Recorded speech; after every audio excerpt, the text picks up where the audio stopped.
Immigration field ही क्यों चुना, कि क्यों ऐसा ही क्या करना है कि मैं स्टूडेंट को ही बाहर भेजूं? एंड फाइनली आई चोज कि 2 कंट्रीज है जहाँ पे फैमिली के साथ जाया जा सकता है और सेटल भी हुआ जा सकता है, परमानेंटली वहाँ रहा जा सकता है, Canada and Australia. People are actually, most of the people are going Canada only. Why only Canada? Why not other countries like United States या फिर New Zealand जैसा आपने बताया, Finland? Why not other countries? Why only Canada?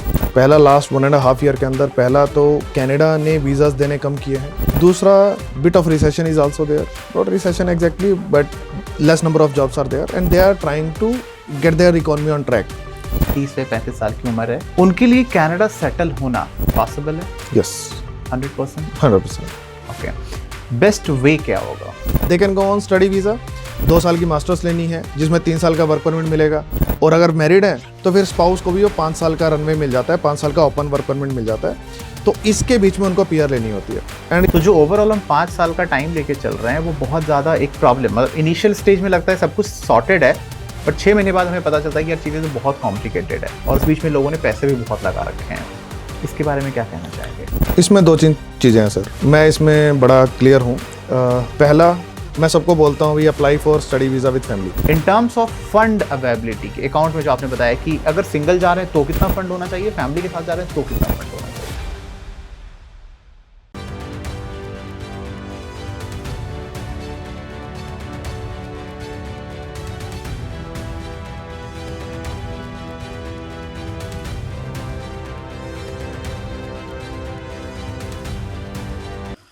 Welcome to the change maker show. Sir आपका बहुत बहुत स्वागत है हमारे शो पे। और मुझे ऐसा लगता है कि इंडिया के अंदर हर दूसरे घर का सपना है इंडिया से बाहर जाना, चाहे वो किसी भी वे में हो, वो स्टूडेंट वीज़ा पे हो, स्पाउस वीज़ा पे हो, H1 हो, F1 हो, हर दूसरे घर में एक चाहत है, एक कोशिश है कि मैं इंडिया से बाहर सेटल हूँ। कहीं ना कहीं उसका एक मेन रीज़न ये है, उन्हें ऐसा लगता है कि they will upgrade their life, they will upgrade their life style, they will have financial freedom, बहुत सी चीज़ें हैं। और इस ड्रीम को आप पूरा करवा रहे हैं सर। आप बहुत अच्छे तरीके से इतने लंबे टाइम से स्टूडेंट्स को या हर फैमिली को हेल्प कर रहे हैं टू सेटल अब्रॉड। आपकी कंपनी का नाम ग्लोबेक्सा इमिग्रेशन है, और आज हम लोग बात करेंगे इमिग्रेशन के ऊपर। इमिग्रेशन के मल्टीपल पॉइंट्स पे हम बात करेंगे, क्या ईजीएस्ट वे है, किस तरीके से हम जा सकते हैं, या कोई भी जो हमारे ऑडियंस हैं उन्हें क्या चीज़ें करनी चाहिए और क्या चीज़ें नहीं करनी चाहिए। तो एक बार और सर आपका बहुत बहुत स्वागत है हमारे चैनल पे। Thank you Anupam, thank you so much. Thank you very much for coming here sir. सबसे पहले मैं शुरुआत करना चाहूंगा सर आपकी पर्सनल जर्नी से। इमिग्रेशन फील्ड में हैं आप, आपने अपना स्टार्टअप किया है, आप ग्लोबेक्सा इमिग्रेशन चला रहे हैं, बट इमिग्रेशन फील्ड ही क्यों चुना, कि क्यों ऐसा ही क्या करना है कि मैं स्टूडेंट को ही बाहर भेजूं? Why? It was quite natural to me, मतलब ऐसा नहीं था कि मैंने कुछ प्लान किया इसके लिए। I was there for my own journey, मुझे बाहर इमिग्रेट होना था, तो एज सभी का सपना होता है, मेरा शुरू से कोई ऐसा सपना नहीं था। In fact man I was assistant professor in MMU Sadopur, तो उस टाइम पे भी मेरे जो डायरेक्टर थे I was so close to him, तो वो बाहर इमिग्रेट हो रहे थे, he had his PR of Canada, तब बाहर से ही PR हो जाती थी। तो सस्केचुअन PNP के थ्रू उन्होंने कनाडा में अपनी PR ली, PNP के थ्रू PR हो जाती थी। तो वो प्रोसेस में थे, तब भी I was not like, I was quite homesick, मैं बाहर रहना ही नहीं चाहता था, जाना ही नहीं चाहता था। देन मैं उस टाइम रिसेंटली मेरी मैरिज हुई थी उस टाइम पे। स्लोली फिर मैंने इंडिया में अपॉर्चुनिटीज़ देखी, and I got an opportunity to do my PhD from IIIT Hyderabad 2016 में। फिर मेरे प्रोफेसर वहाँ से शिफ्ट हो गए कहीं और IIIT से, तो मुझे कोई और प्रोफेसर ढूंढना था। Then I got an opportunity in IIT Roorkee that time. IIT Roorkee में मैं रिसर्च एसोसिएट था, and along with that I had an opportunity कि मैं वहाँ पर PhD भी कर सकता हूँ साथ में। फिर वहाँ पे जो प्रोफेसर था, I did not like the professor at all. मेरा परसेप्शन ऐसा था कि IITs हैं तो प्रोफेसर तो अच्छे ही होंगे, बहुत हाई क्लास तो वैसा था। बट 1-2 प्रोजेक्ट में 2 प्रोफेसर थे, एक अच्छे थे और एक अच्छे नहीं थे, तो फिर उसमें प्रॉब्लम हुई। तो फिर मेरा तो इतना मूड खराब हो गया इंडिया से, क्योंकि वो मेरी 3rd PhD थी। मेरी एक PhD MMU सादोपुर में मनप्रीत सर के अंडर भी स्टार्ट हुई थी, जो वहाँ डायरेक्टर थे। तो पहली PhD मैं वहाँ से करना नहीं चाहता था, इट वाज लाइक मजबूरी जैसा था कि मुझे करनी है या कुछ कर लूँ मैं, ताकि वहाँ से रिलीव ना करें, और ऐसा करके तो मैंने स्टार्ट कर दी just like that, not to complete it from there, क्योंकि मैं एक अच्छी जगह से करना चाहता हूँ, दैट वाज माय ड्रीम। तो फिर IIIT मिल गया, तो ट्रिपल आईटी से इसलिए छोड़नी पड़ गई, प्रोफेसर कहीं और चले गए, मुझे रीस्टार्ट करना था। फिर मुझे लगा कि आईआईटी से रीस्टार्ट कर लूँगा। आईआईटी में सब कुछ हो गया मेरा, पर प्रोफेसर मुझे फाइनली पसंद नहीं आए। तो आई सिंपली थॉट या तो मैं इंडिया के बाहर से ही करूँगा या मैं बेंगलोर जॉब करने चला जाऊँगा। आई was so fed up of this, that was my third. बहुत हो गई पढ़ाई अब मेरी। That I was so fed up in India seriously उस टाइम। और मैं फैमिली से मतलब अलग भी रह रहा था। I had a daughter that time and मैं उसके साथ रहा ही नहीं, वाइफ से भी, बिकॉज पहले मैं ट्रिपल आईटी में था 16 to 18, फिर 18 to 19 I was in IIT Roorkee. तो मैं अलग ही रह रहा था, मैं वीकेंड पे जाता था या मंथली जाता था घर पे, तो मैं अलग ही रह रहा था। तो मैं I was so frustrated personally और प्रोफेशनली एज वेल कि मेरे को कुछ, और फैमिली को भी लगता है सेटल नहीं है। Even though I was earning good in IIT Roorkee, अच्छा था, बट स्टिल एक सेटिस्फेक्शन वाली चीज़ थी नहीं। एंड पीएचडी मेरा एक ड्रीम था। तो उस प्रोसेस के अंदर फिर फाइनली आई स्टार्टेड अप्लाइंग, क्योंकि ट्रिपल आईटी हैदराबाद से मैंने अपनी जो पीएचडी थी उसको एमएस में कन्वर्ट कर लिया था। और आईआईटी रुड़की वाला मैंने ड्रॉप कर दिया था कि मेरे को मिल रही थी, फिर आई ड्रॉप इट कि मैंने कहा कि मैं इस प्रोफेसर के अंडर तो नहीं कर सकता। That was my third PhD which I dropped. तो आई वाज फेड अप। तो उस प्रोसेस में फिर फाइनली मेरा फ्रेंड है Suman Basak, he was placement coordinator in triple IT Hyderabad. तो मैंने उससे क्लियरली बोला या तो मेरी बेंगलोर में जॉब लगवा दे, क्योंकि he was in touch with all the companies. तो मैंने कहा या तो मेरी जॉब लगवा दे बेंगलोर में, या मैं पीएचडी के लिए अप्लाई कर रहा हूँ। तो इन Feb 2019 I started applying for PhD outside India. And मेरा जो टॉपिक था या मेरी जो रिसर्च थी, पास्ट रिसर्च, या जो मैं आईआईटी रुड़की में कर रहा था, वो ट्रिपल आईटी का बैकग्राउंड भी था, आईआईटी रुड़की में मैं उस टाइम पे था। सो वो सब कुछ अच्छा था, बेसिकली प्रोफाइल अच्छा था। तो when I started applying for my PhD, तो मुझे बहुत अच्छा रिस्पॉन्स मिला फौरन से। And I got admission under the best professor in the world, Rajkumar भैया। और टोटल मुझे 8 अप्रूवल्स आए, 2 उसमें से ऑस्ट्रेलिया में थे, 2 उसमें से कनाडा में थे, एक ब्राज़ील था, एक फ्रांस था, एक यूके था, मलेशिया था। तो ऐसे करके 8 अप्रूवल्स टोटल मेरे पास थे। Then I started searching about कौन सी कंट्री मेरे और मेरी फैमिली के लिए अच्छी है। मेरे लिए सबसे इंपॉर्टेंट था उस जर्नी में कि मुझे फैमिली के साथ जाना है। मेरा बड़ा क्लियर माइंडसेट था, अब अलग नहीं रहूंगा, अब यहाँ इंडिया से बाहर मैं फैमिली के बिना नहीं जाऊंगा। I was so clear about it. तो मैंने उसके लिए रिसर्च करने स्टार्ट की। तो I started watching videos for Australia, Canada. तो मैंने बहुत सारी वीडियोस, और मेरे जो भी नॉन सर्कल में जो लोग थे, मेरा एक फ्रेंड था मोहित जो कनाडा में था, मनप्रीत सर खुद जो डायरेक्टर थे, मेरे मेंटर थे, ही वाज इन कनाडा। मैंने उनके साथ डिस्कशंस किया, उनसे पूछे बिना वैसे मैंने कोई प्रोफेशनल डिसीजन लिया नहीं अभी तक। तो मैंने उनसे बात की। फिर ऑस्ट्रेलिया में फ्रेंड था, उनसे डिस्कशन किया। So in that entire discussion and finally I chose कि 2 कंट्रीज है जहाँ पे फैमिली के साथ जाया जा सकता है और सेटल भी हुआ जा सकता है, परमानेंटली वहाँ रहा जा सकता है, कनाडा एंड ऑस्ट्रेलिया। ये मेरी रिसर्च के अंदर उस टाइम पे आया। फिर मैंने बहुत बहुत बहुत सारी वीडियोस देखी। तो मैंने उसमें फिर ये भी कंपेयर किया कि कनाडा और ऑस्ट्रेलिया में से कौन सा। फिर मनप्रीत सर के वर्ड्स मेरे लिए यूजुअली लास्ट होते हैं, तो उन्होंने कहा कि चुपचाप कनाडा आ जा। Then I shifted my focus, even though I got admission in university of Melbourne under Rajkumar भैया, he was the best professor. I chose country over the professor. तो मैंने फाइनली ईटीएस मॉन्ट्रियल, मेरे पास एक ऑप्शन था, 2 option थे, एक university of Montreal का था, एक ईटीएस मॉन्ट्रियल था। I finally chose ETS Montreal over university of Montreal. दोनों ही मॉन्ट्रियल में थे, मुझे इससे भी कोई प्रॉब्लम नहीं थी। तो फाइनली आई चोज कि मुझे कनाडा जाना है। Cost of living was fine, spouse visa possible था एंड पीआर भी पॉसिबल थी। Then I started exploring about Canada in depth. और उस सारी रिसर्च में, उस सारी प्रोसेस में मैंने बहुत सारे लोगों से कंसल्टेशन ली, अपने फ्रेंड से कंसल्टेशन ली, पेड कंसल्टेशंस ली। तो आई वाज एस्पायरेंट, और उसमें मैंने इतनी इन डेप्थ रिसर्च की कि, और मुझे सबने ना बोला कि फैमिली के साथ तो हो ही नहीं सकता, ये मत कर, ये तो इम्पॉसिबल है। Everyone was like that. Finally I chose कि ठीक है, मैं अपनी फाइल खुद करूँगा एंड मैं फैमिली के साथ ही फाइल लगाऊंगा। बट मैंने फैमिली के साथ फाइल लगाई, सब कुछ अच्छा किया। कुछ कमियां थी जो कि मैं कंप्लीट कर ही नहीं पाया। फॉर एग्जांपल, पुराने फंड्स दिखाने होते हैं, वो पता ही ऑन द स्पॉट चल रहा है, तो अब उसका कुछ नहीं किया जा सकता। I chose the best alternate available, but finally entire family got refusal, me my family got refusal. So I had that journey of refusal, started with refusal. उस प्रोसेस में जो मैंने पेड कंसल्टेशन ली थी, तो उनसे मैंने फिर दोबारा से बात की। मैं कहा सर मेरा रिफ्यूज़ल आ गया, पीएचडी के लिए भी रिफ्यूज़ल दे दिया। मतलब ऐसे घटिया घटिया बच्चे चले जाते हैं। मैंने तो वीडियोस देखी थी, मैंने 500 से ऊपर वीडियोस देखी थी, तो I knew Canada in and out, अंदर कैसा है और जाने के लिए भी। तो इतना जाने ना, मेरे को ये तो समझ आ गया कैसे कैसे बच्चे गए हुए हैं डिप्लोमा करने के लिए, +2 के बाद इंग्लिश मुश्किल से बोलनी आती है, and I was going for PhD. मैं कि इससे ऊपर कौन क्या करने के लिए जाएगा। सो आई गॉट रिफ्यूजल। तो आई वाज शॉक्ड, एंड मैं बल्कि आईआईटी जा ही रहा था क्योंकि my job was still going on. तो मैं जा रहा था, आई ड्रॉप द प्लान कि मैं आज नहीं जाऊंगा मंडे को। मैंने प्रोफेसर को कॉल कर दिया कि I can't come today, and I was crying for the entire day. ये तो शॉकिंग फॉर मी। पीएचडी का रिफ्यूजल मुझे समझ ही नहीं आया, एंड आई वाज थिंकिंग कि यार सबकी बात मान लेनी चाहिए थी, क्या मैंने गलती कर दी, कुछ भी। एंड एक दिन बाद बस उनसे बात हुई, आई रिकवर्ड थोड़ा सा। तो बात दोबारा उनसे करने के बाद, कंसल्टेंट से बात करने के बाद, जिनसे पेड कंसल्टेशन ली थी मैंने कनाडा में, उन्होंने कहा drop an email.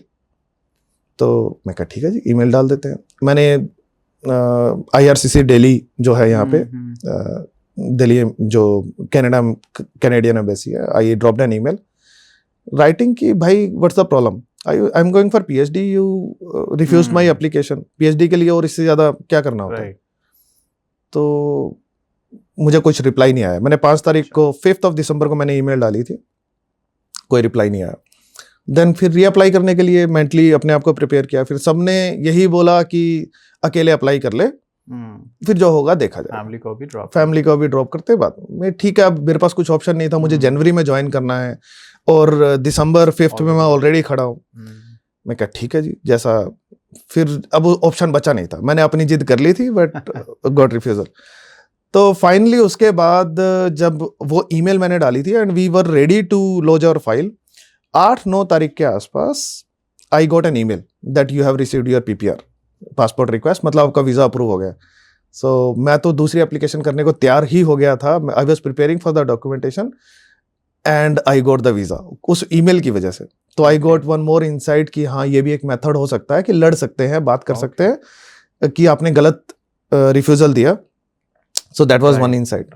Finally on I guess 17th को मेरा सब कुछ कंफर्म हो गया, पासपोर्ट स्टैंप हो गया आ गया, एंड 29th की मेरी फ्लाइट थी, एंड मेरा 1st of January को बर्थडे है, तो आई वॉज नॉट हेयर। मैं एक दिन पहले ही अपना बर्थडे मना के गया था। 30th I reach there, 31st I guess I reach there, और 1st को मेरा बर्थडे था। तो दैट्स हाउ इट हैपेंड।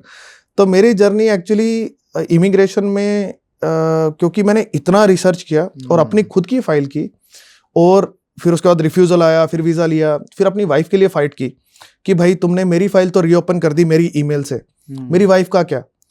और उसमें वो हॉलीडे पीरियड होता है वहाँ पे सब जगह पे। तो ये जो पीरियड होता है 25th of December से लेके 5th of January, ये हॉलीडे होते हैं। कोई ईमेल का कुछ रिप्लाई नहीं आया। सो आई वाज वेटिंग कि वाइफ का भी हो जाए, बच्चे का भी हो जाए, तो मैं उसका वेट कर रहा था, लेकिन कुछ रिप्लाई नहीं आया। फिर फाइनली जनवरी में मुझे मेल आया कि send the entire passport scans of the family. मैंने सारे पासपोर्ट स्कैन सब कुछ 5 तारीख को उनको सबमिट कर दिए। उसके बाद आई वेटेड, फिर मैंने 18th of January को दोबारा ईमेल डाला कि व्हाट्स द अपडेट, कुछ अपडेट नहीं आया। तब तक कोविड ना थोड़ा कहीं कुछ होना शुरू हो गया था। और फिर मैंने 1-2 मेल्स और डाले उनको, I waited and finally 18th of March को वो पूरा लॉकडाउन, शटडाउन सब कुछ हो गया। वो कनाडा में भी हुआ, सब जगह पे हो गया, और फिर सब कुछ रुक ही गया। फिर तो कुछ हुआ ही नहीं। देन तो वेट करने का भी, और हम वेट करते ही रहे। तो फाइनली उसके बाद क्लासेस भी ऑनलाइन हो गई हमारी, क्योंकि उस टाइम शुरू में 2 सेमेस्टर का कोर्स वर्क था हमारा, क्लासेस लेनी थी हमें, वो सब कुछ ऑनलाइन हो गया। सब डर गए थे कोविड में, किसी को यही नहीं पता था पहली वेव में कौन बचेगा नहीं बचेगा। तो फैमिली वाज रियली वरीड। मैं कहा हमारा बच्चा बाहर है, हमें नहीं, जो कुछ होगा यहीं पे आओ, वापस आओ। तो स्पेशल फ्लाइट्स तब चल रही थी, वंदे भारत मिशन कुछ चल रहा था। तो स्पेशल फ्लाइट्स पे आई बुक्ड माई फ्लाइट्स, जो मिली जैसे मिली। फिर टोरंटो में आया मॉन्ट्रियल से, और टोरंटो से मेरी फ्लाइट थी। और I guess in June I guess, हाँ इन जून आई केम बैक टू इंडिया। फिर 15 days का क्वारंटाइन था यहाँ पे। और क्वारंटाइन करने के बाद आई वेंट टू होम। तो उसके बाद मेरा सब कुछ ऑनलाइन ही चलता रहा। उसी प्रोसेस में बस आई स्टार्टेड मेकिंग वीडियोस कि कैसे है, I want to do something part time. जो मेरा वहाँ स्कॉलरशिप मुझे स्टाइफंड मिलता था वो आ ही रहा था, but I didn't want to bring that money to India कि यहाँ सर्वाइवल के लिए। वाइफ वाज वर्किंग अर्निंग, मैं फैमिली के साथ ही था। फैमिली का ऐसा मुझे कभी मुझे फैमिली ने कुछ सपोर्ट के लिए कुछ मना किया ही नहीं कि पैसे लेने देने कुछ ऐसा हमारा कुछ अभी तक भी, वी आर जॉइंट। तो फैमिली वाज देयर और Anjali was working, she was a teacher as well, और हमारी पढ़ाई सब कुछ साथ में ही है। तो Anjali already she was earning, तो मुझे कुछ ऐसी टेंशन थी नहीं। आई थॉट कि ठीक है कुछ टाइम है अब, तो मैं can we do something in immigration, क्योंकि मुझे इतना तो समझ आ गया था, क्योंकि मैंने जितने इमिग्रेशन कंसल्टेंट से बात, जितने नोन अननोन, जितने लगभग 99.9 ने मना किया कि ये तो इम्पॉसिबल है जो तू करने की कोशिश कर रहा है। सो आई अंडरस्टूड कि पढ़े लिखे एजेंट्स कंसल्टेंट्स बहुत कम है, एजेंट्स है, कंसल्टेंट्स तो बहुत कम है। राइट। और एप्रोप्रिएट डॉक्यूमेंटेशन करके चीजें की जा सकती है अगर रूल अलाउ करते हैं तो I wanted to take a bet. तो मेरा फोकस अपने जैसे ही क्लाइंट्स थे, मैच्योर क्लाइंट्स, मैरिड लोग जो परेशान है, मतलब 2 स्टेजेस में हो सकते हैं परेशान भी। इमिग्रेशन 2 स्टेजेस में होता है, एक जिसने सोच ही लिया है बाहर जाना है, 12th की है बाहर चला गया, बिल्कुल, बैचलर्स की है बाहर चला गया, तो वो एज जो होती है वो 25 से पहले हो जाती है। फिर एक बार दिमाग घूमता है, जब मैरिज हो जाती है, बच्चे हो जाते हैं एक आधा, फिर बंदे को लगता है यार इट्स सो इनसिक्योर हेयर। मेरा ट्रिगर पॉइंट था, सम पॉलिटिशियन वाज देयर जो कि जिसके ऊपर कुछ क्रिमिनल चार्जेस थे, सीवियर क्रिमिनल चार्जेस थे। He became MLA. I was like Indian कुछ भी कर सकते हैं, and I was not feeling secure, and I had 2 daughters, तो मुझे तो बड़ा इनसिक्योर फील होता था, अभी भी होता है। I can't leave my daughters anywhere, ऐसा मुझे अभी भी लगता है। तो that was a trigger point. तो जब बच्चे हो जाते हैं ना, तो बंदा अपने से ज्यादा बच्चों की सेटलमेंट, सेफ्टी, उसके लिए ज्यादा सोचना स्टार्ट करता है। तो मेरा जो कस्टमर बेस था वो यंग वाला नहीं था, इट वाज मैच्योर, और it was easy to make that customer base, क्योंकि उनको कोई केटर ही नहीं कर रहा था। वो किसी के पास जाते थे तो वो पूछते थे कि आपका बच्चा कहाँ है, मतलब उनसे ऐसे क्वेश्चन कर लिए जाते थे कि 35-40 की एज में क्या है, आपके बच्चे को जाना है क्या? मतलब ये इमिग्रेशन कंसल्टेंट्स इंडिया में ऐसे, और बड़े बड़े कंसल्टेंट्स, ऐसा नहीं, मैंने जो केसेस हैंडल किए हैं वो बड़े बड़े कंसल्टेंट से ना सुन के आए थे, अंदर ही नहीं बात, मतलब रिसेप्शन से ही बाहर ऐसे। तो मेरा तो वही कस्टमर बेस था, एंड आई वाज लाइक कि मैं क्या सही कर सकता हूँ। सो आई स्टार्टेड रिसर्चिंग अबाउट कि इमिग्रेशन काम कैसे करता है। मुझे तो नॉलेज थी अबाउट कैनेडियन इमिग्रेशन, और कुछ मैंने देखा ही नहीं था शुरू में। तो मैंने क्योंकि अपना प्रोसेस किया था, और वो भी मैच्योर लोगों के लिए, विद फैमिली के लिए, मैंने पूरा रिसर्च उसके अंदर किया था कि क्या सही है क्या गलत है, मैंने क्या गलती की। So I knew about all those thing. तो मेरा फोकस इसी चीज पे था कि मैं इन्हीं लोगों को कैटर करूंगा, और उन लोगों को कोई कैटर ही नहीं कर रहा था। And I started getting traction on my YouTube channel. और फिर consultations, I kept on doing consultations, और उसमें कन्वर्जन रेट बड़ा कम रहता था, क्योंकि सब रिमोट है, मिलता मैं किसी से नहीं था, क्योंकि मैं घर से ही काम करता था। एंड उसमें ट्रैक्शन बड़ा अच्छा था, मुझे कॉल्स आते थे, लोग बात करते थे, लोग केस देने को तैयार भी होते थे। एक आधे क्लाइंट से हमने एडवांस लेने की कोशिश की, क्योंकि मुझे इमिग्रेशन का सिस्टम नहीं पता था कि एडवांस लेना होता है, नहीं लेना होता, कितनी इनकम होती है, कैसे इनकम होती है, मुझे कुछ नहीं पता था। तो मैंने देखा कि बेस्ट मॉडल क्या है। बेस्ट मॉडल ये है कि बी ट्रांसपेरेंट, जैसे आईडीपी है, तो उनका मॉडल ट्रांसपेरेंट है, लेकिन एक प्रॉब्लम है उसमें बहुत बड़ी कि वो एसओपी नहीं लिखते बच्चे का। अब यंग बच्चे का तो एसओपी कैसा भी लिखा हो ना, उसका वीजा आ जाता है, उसकी प्रॉब्लम नहीं होती।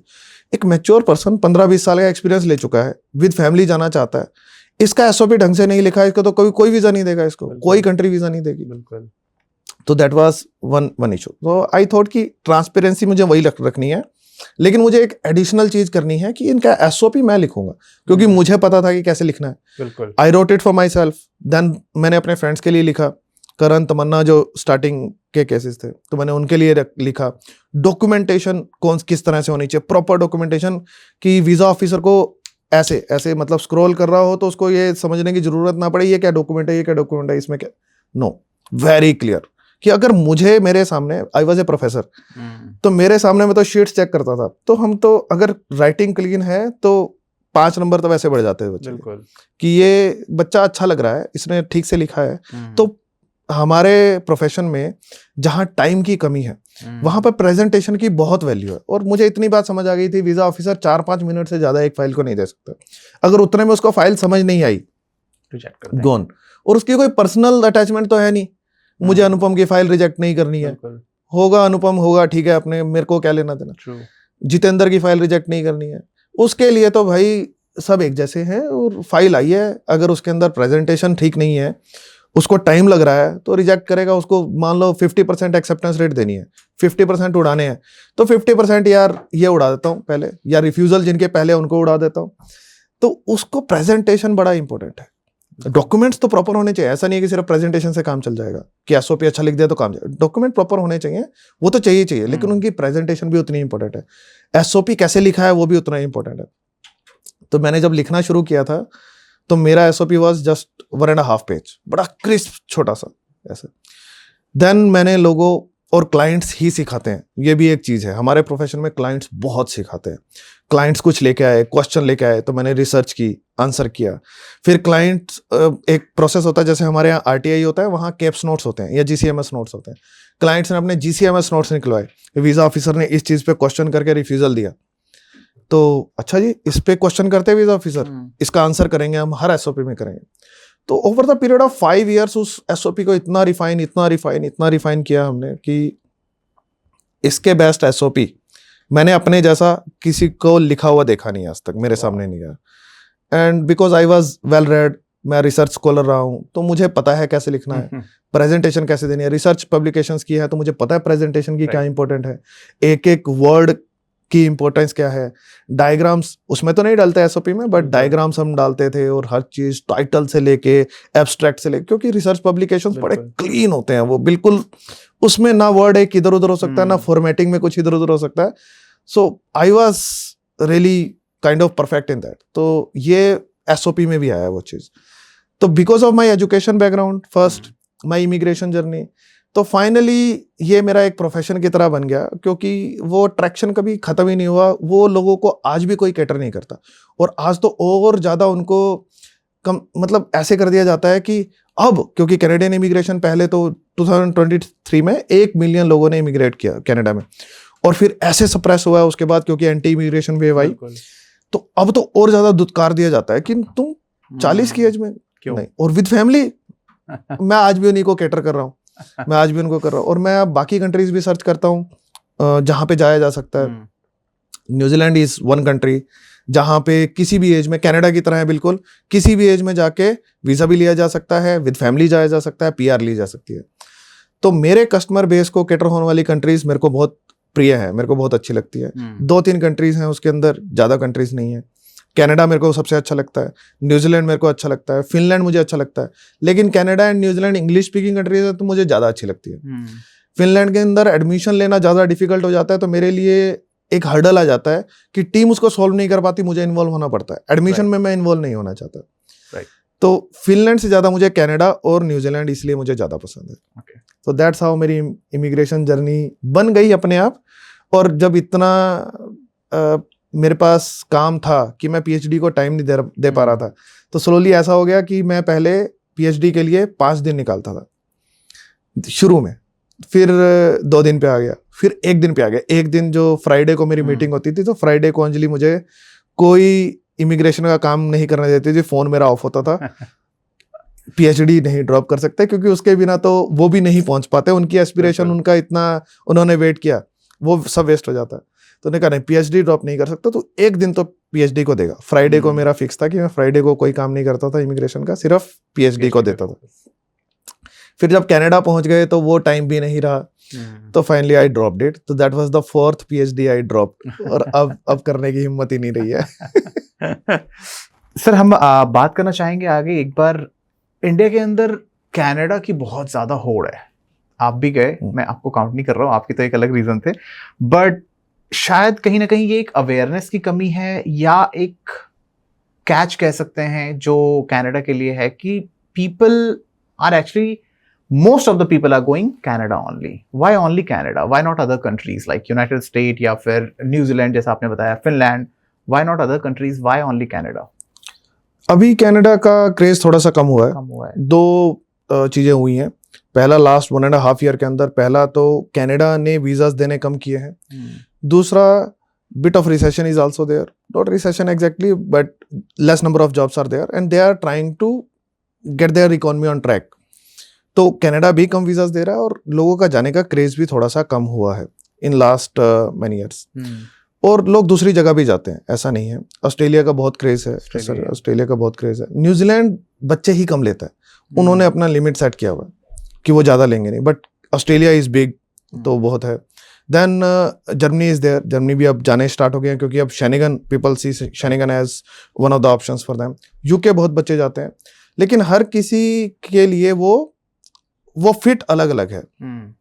तो ऐसा नहीं है सिर्फ कनाडा ही जाते हैं, बाकी कंट्रीज में भी बच्चे जाते हैं. और ऑस्ट्रेलिया का बहुत बहुत ज़बरदस्त क्रेज रहता है, ऑस्ट्रेलिया का बहुत अच्छा है. और यूके भी डेफिनेटली बहुत सारे बच्चे जाते हैं. कौन जाते हैं we can discuss that in detail कि कौन कौन कहाँ जाना कैसे प्रेफर करता है. और इसकी एक रीजंस जो हैं वो फैमिली की हिस्ट्री से भी आते हैं. किसके कितने फ्रेंड्स, जैसे मुझे मनप्रीत सर ने कहा कि कनाडा जा, तो मेरा कोई स्ट्रॉन्ग लिंक था जो कि जिसने मुझे बुला लिया वहां पे. So that pull is also there. किसी का ब्रदर गया हुआ है तो अपने पूरी फैमिली को बुलाएगा. सिस्टर गई हुई है तो वो ब्रदर को भी बुलाएगी, अगली बार स्टडी वीजा पे बुला लेगी और फिर पेरेंट्स को भी. तो वो पुल है वहां पर. तो वो पुराने जो गए हुए हैं और जितने ज्यादा गए हुए हैं वो अपनी फैमिली को फटाफट से बुलाने की कोशिश करते हैं. और उसका कंट्री की कंडीशन से कुछ फर्क नहीं पड़ता.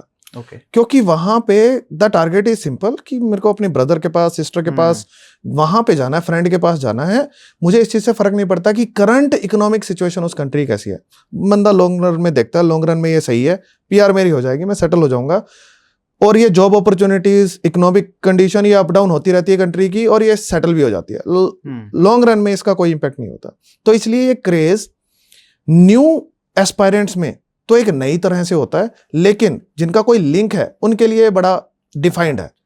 उनके लिए तो कोई वहां लिंक है तो बस वो बुला रहा है, बात खत्म हो गई उसके अंदर. फिर कंट्री की सिचुएशन कैसी है फर्क नहीं पड़ता. ओके सर, जैसे ही एक 30 जैसा आपका मेन सेगमेंट जो क्लाइंट सेगमेंट है आपके वही है. आपने बताया कि आप मैच्योर्ड के साथ ज़्यादा ही डील कर रहे हैं और क्योंकि आपका प्रायर एक्सपीरियंस भी इस पे है. I am talking about a family who is having a kid, a wife, as approximate 30-35, 30 से 35 साल की उम्र है. उनके लिए कनाडा सेटल होना पॉसिबल है? यस, 100%. ओके, बेस्ट वे क्या होगा? दो रास्ते हैं. अगर तो प्राइमरी एप्लीकेंट का मतलब होता है जो लीड करेगा फैमिली को. अगर प्राइमरी एप्लीकेंट स्ट्रांग है, सेकेंडरी एप्लीकेंट कैसा भी हो सकता है, +2 भी है, फर्क नहीं पड़ता. मतलब मान लो वाइफ है, wife is going to be the primary applicant. Wife ने बैचलर्स मास्टर्स कर रखी है और हस्बैंड बिजनेसमैन है. पैसे हैं ठीक है, लेकिन कुछ पढ़े लिखे नहीं है, कोई फर्क नहीं पड़ रहा है यहाँ पे. तो मान लो अब ये फैमिली है ऐसी करके, हो सकता है कि हस्बैंड भी पढ़ा लिखा हो, बैचलर्स कर रखी हो, मास्टर्स कर रखी हो, दोनों ने बैचलर्स मास्टर कर रखी है, तो कोई भी प्राइमरी एप्लीकेंट बन सकता है उसके अंदर. तो उसमें कोई प्रॉब्लम नहीं है. अब एक पर्सन को लीड करना है, वो प्राइमरी एप्लीकेंट उसको बोलेंगे. जो पर्सन लीड करेगा, अगर वो कनाडा की पीआर बाहर से लेनी है, वो पर्सन अगर फ्रेंच कर लेगा बाहर से ही, फ्रेंच कर लेगा बाहर से, B2 लेवल. 6 लेवल्स होते हैं लैंग्वेज के, A1, A2, B1, B2, C1, C2. C2 is highest, A1 is lowest. तो हमें B2 लेना है, इंटरमीडिएट लेवल, CLB 7 बोलते हैं.